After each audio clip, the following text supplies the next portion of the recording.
روشن سائے welfare foundation کی سالانہ شجرکاری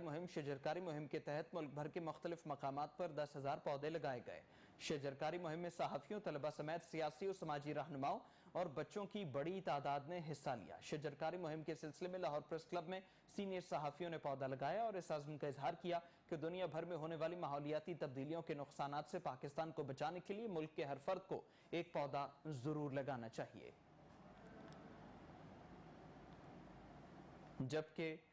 نوشی، لیلا، علی اور دیگر نے روشن سائے ویلفیئر فاؤنڈیشن کی شجرکاری مہم کو احسن اقدام قرار دیا ہے اور کہا ہمیں آنے والی نسلوں کی حفاظت کا سوچنا ہوگا۔ آپ کو اس حوالے سے بتائیں کہ تبدیلیوں کے نقصانات سے پاکستان کو بچانے کے لیے ملک کے ہر فرد کو ایک پودا ضرور لگانا چاہیے۔ اس موقع پر خاتون سماجی رہنما مسز علی، عظمیٰ عمران، خواجہ سائمہ بٹ، نوشی، لیلا علی اور دیگر نے روشن سائے ویلفیئر فاؤنڈیشن کی شجرکاری مہم کو احسن اقدام